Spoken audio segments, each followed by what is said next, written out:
So this episode we're going to mostly talk about exercise and the heart. So we'll be talking about... Where you want to start? I'm just going to tell you what we're talking about. Yep. Zone 2 training, VO2 max, resistance training, all that. Yep. That's just so I don't forget. Strictly exercise, right? Yeah. Strictly exercise. So I don't veer off on a tangent.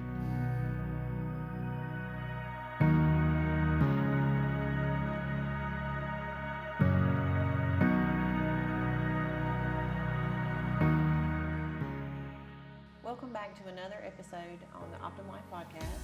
I'm Jessica. This is Bradley, and this month we are focusing on heart health. So this episode we're going to mostly talk about exercise and the heart. So we'll be talking about... Where you want to start? I'm just going to tell you what we're talking about. Yep.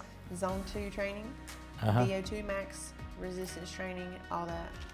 Yep. That's just so I don't forget. Strictly exercise, right?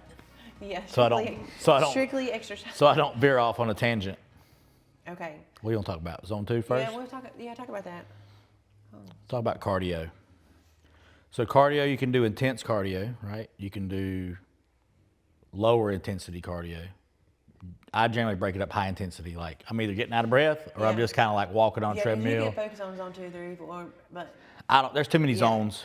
I'm not worried about all them zones. I don't even think about it that way normally. No, I do either high intensity or I do low intensity. Or steady state, that's what I call it. Steady state, low intensity cardio. It's like, am I out of freaking breath or am I just like at this like tolerable level that I can maintain for a period of time? Right. All this extra zone and stuff. It's all good. I don't care about the physiology of all that crap. Well, we had to learn it at one time, but it doesn't like... Well, okay, so I'll just break this down. Do it. Zone 2 cardio is really just that low intensity cardio where you get your heart rate. For most people, probably, if you're older, 115, 120-ish. Yeah, like you're still able to hold a conversation. You can hold a conversation. Walking on the treadmill or walking outside and you're talking to your friend. Right.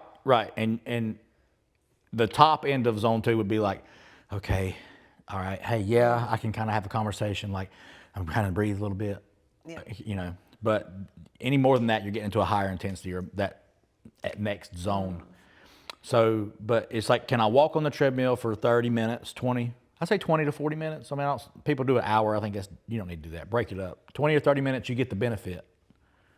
I think 20 the best thing you do, walk on an incline on a treadmill. With no hands, if you can. No hands.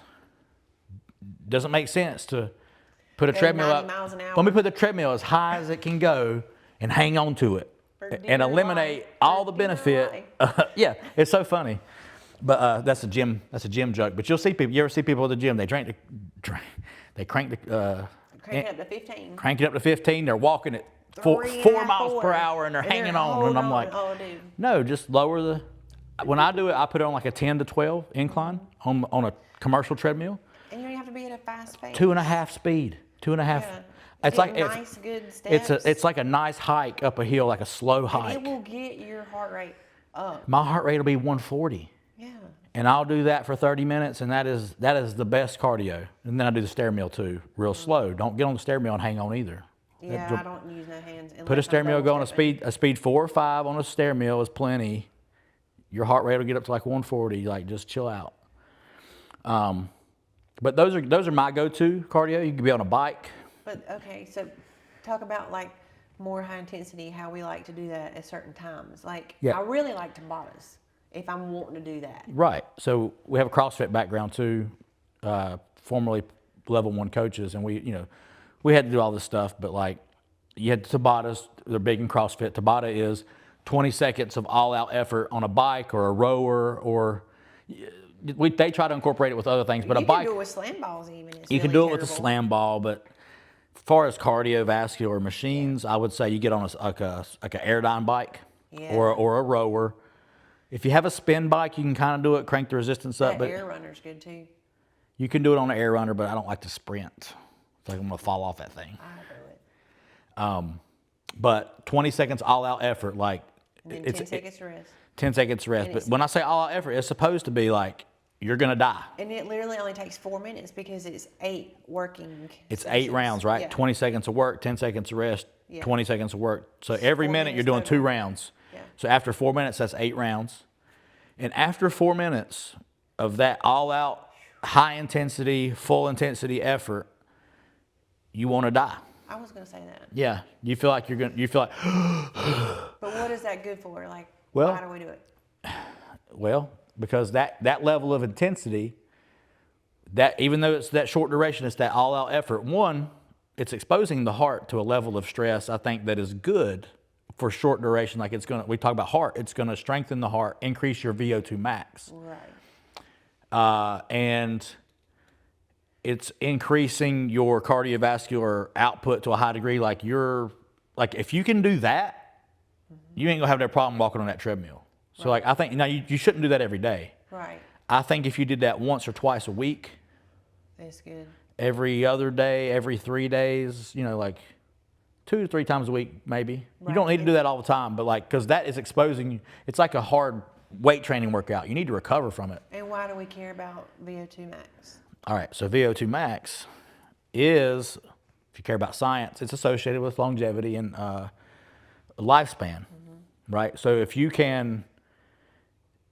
body is utilizing oxygen at a very efficient way, which is that's really what you're doing, is you're forcing your body to become efficient at carrying oxygen to where it needs to go.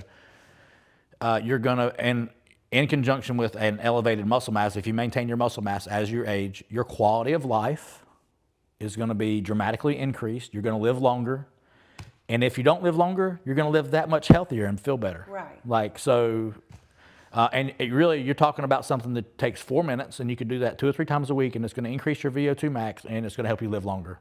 Yeah. You're telling me you ain't got 4 to 12 minutes a week. That's what you're telling me. And even at home with that Tabata style, I mean, it sucks, but you could totally just start your little timer. There's like Tabata apps that you can download on your phone, and you could literally do it with like air squats, and that would be nasty. Yeah.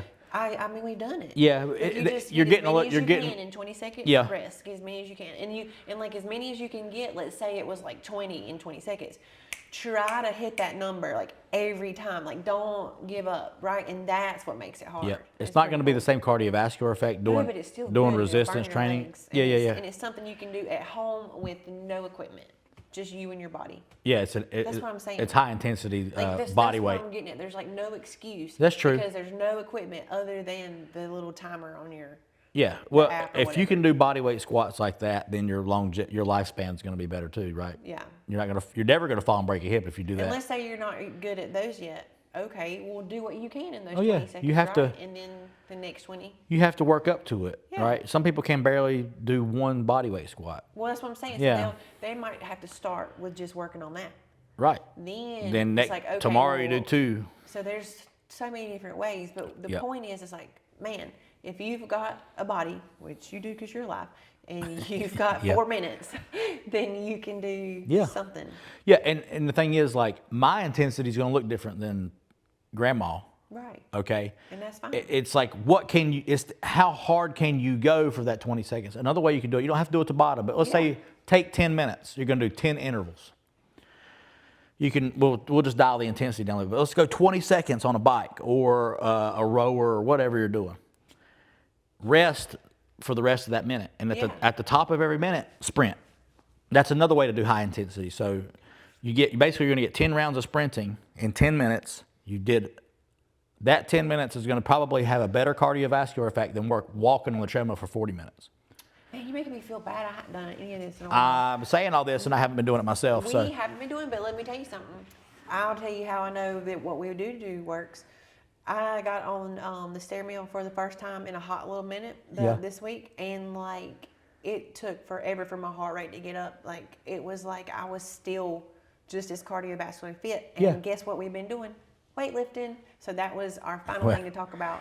The weight training. It's resistance training. And I want to say one thing about the zone 2, the zone 2 cardio. So it's good to combine the two. So if you do 2 or 3 sessions of that high intensity a week, and then throw in like, I'm not saying you got to do cardio every day, but if you walked on that treadmill for 20 minutes on the daily, getting that blood flowing and circulation every day, that is just phenomenal for the heart. It's delivering oxygen and blood to the brain.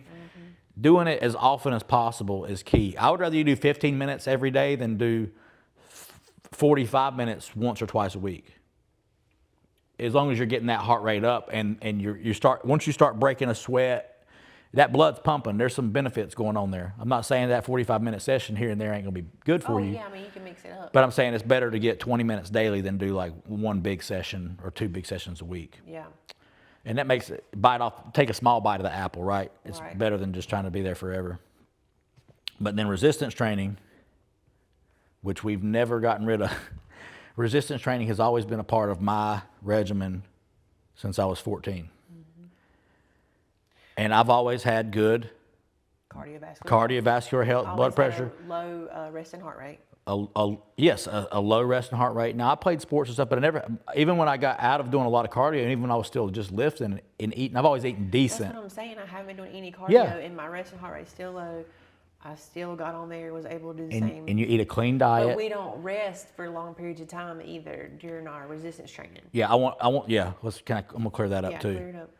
So powerlifting, where you're waiting 3 minutes between sessions, or if you do a set and you're one of these guys or girls, mostly guys, and you sit on your phone, you pull your phone out between sets. I'm not saying you can't pull your phone out, but you know you're sitting there doing this for like 5 minutes before you do your next set, and you're sitting in the gym for 2 hours and you've only done like 10 total sets. It's nonsense. You're not getting a workout. You're not. I agree. If you're going to do more fast-paced circuit training, or if you want to do like a traditional bodybuilding style training where your short rest periods, like 45 seconds to a minute, right to the next set, to the next set, to the next set. Pushing to failure. You're not really training to failure on every set when you're training that way, but your heart rate's up. I mean, there's been times where I did legs and my average heart rate was, for an hour of doing legs, keeping those sets at a minute. Now it might be a little bit longer when I switch machines, but you could keep it around 130. There's been times where my heart rate, when I looked at my watch when I was wearing it, it was like my average heart rate was 130 beats a minute. Because my heart rate jumps to like 160, 170 on a set of squats. So it's twofold. You're getting out of the gym faster because people complain, oh, it takes so long. Okay, but you're doing more help for your cardiovascular system. So there's a lot of people scoff at that weight training is not cardiovascular. But it is. No, you're pumping, like when you work out, your body's pumping blood. Your heart is working. Yes. Now, if you do a set and it's like, oh, I'm kind of doing a set. And you half did it. And you kind of. And then you rest for 2, I was going to say something else, minutes. but if you just kind of halfway did the set, I was going to say half-assed the set. Yeah. But, if you just kind of like go in there and just piddle around, sit there for 5 minutes on your phone, you're not getting any benefit out of that. So your heart rate should be up. It should be, that set should get your heart rate jacked up. A good set of weights on most things should get your heart rate up to like 140. Legs, 160. Oh, yeah. And then it comes down. Your next set, your heart rate coasts down to like 90, 100. You're going into your next set. You're spiking it again. Especially on leg day, you can usually look back at your heart rate and it'll be terrible. Like you'll see the spikes where the sets happened. Right. That's basically a form of interval training, like we just talked about, and it's high intensity. Yeah. The difference is you're working your muscles with it, and you're making your muscles. Actually, your muscles are going to get better because even when your heart rate goes up, you're oxygen deprived to some degree. You're not fully recovering between sets when you train like that. So the muscles are becoming more efficient at operating in a reduced oxygen state. We saw that a lot in CrossFit. Like your body becomes very efficient when you're just moving weight around and your heart rate's up the whole time. Your body becomes a super efficient machine. And that is what's good about CrossFit is the mix of the intensity with the resistance. Metabolic conditioning. That is one good You just got to manage your injury risk. Yeah. And so I think the last thing we want to talk about for this one, so it don't get like super long, is the other benefits of the resistance training specifically. It raises your good cholesterol, your HDL. It improves your insulin sensitivity. Correct. Which, if you're doing that and you're eating clean, would also help your triglycerides. So, it's not just about your weightlifting for your muscles. You're actually doing it for your heart and your overall health. Yes. It's like, and people when they talk about weight loss, I want to lose weight. So they get on the treadmill for an hour, right? We've talked about this before, but no, you should be weight training as a base. So when you weight train, the muscles are working, the muscles have to use what? They use sugar. Yeah, I was going to say They use glycogen. That's what I was going to say. Okay, your body runs on glycogen, which can be stored in the muscle tissue, stored in the liver. Which side's the liver on? The right. Yeah, see. He's looking for it. Like My liver's here somewhere. I've got my Your body spidey stores sense. glycogen in your liver. Your liver glycogen actually will deplete in a hard workout. It will deplete at some point. If you've eaten a lot of carbohydrates over the previous days, or depending on how you trained, you have some stored, and then whatever you ate. But your body becomes more efficient at utilizing glycogen and the carbohydrates that you do eat in your diet. And so your blood sugar levels tend to stay really good. So I have a very high carbohydrate diet with the way that I train. Bodybuilders tend to eat a lot of carbohydrates. They have healthy blood sugar markers. Right. Generally. Now, it can be slightly elevated, but their insulin levels are low. They're not insulin resistant because their bodies are super efficient at processing carbohydrates because they do a lot of weight training. It's not rocket science, but you want that as part of your training plan, and your body becomes good at utilizing the food you eat better, so you tend to lose weight better, and your body transforms, and you start looking like a fitness model. So that's what your goal. To wrap this one up, we talked about different types of cardio, like zone 2. Yep. Oh, and I should say this too. Zone 2 is really good for burning visceral fat. I mean, they all are. Resistance training is really good for visceral fat, but just keep in mind, like, even just the walking where you can still talk, we'll even get that. One of the benefits of longer duration cardio like that is it does directly have an effect on visceral fat, even if you're not in a calorie deficit. There were some studies that did look at that. So that doesn't mean that you still have to have a calorie deficit to lose weight, but exercise in that fashion does have an effect on visceral fat. It will directly help target that area. And so sometimes you could throw in the high intensity training where you're helping your VO2 max. Yep. You don't even have to do that a lot. Yep. And then the resistance training, we said it last, but we were trying to trick y'all. I'm just kidding. It's always our favorite. It's king. And we told the benefits of that. So I think we talked about everything we wanted to. Okay, so that's it for that. If you have any questions or comments, just leave us one, and we will see you in the next episode. Yep, and get some exercise in before the next episode. Yes, Dad. Yeah.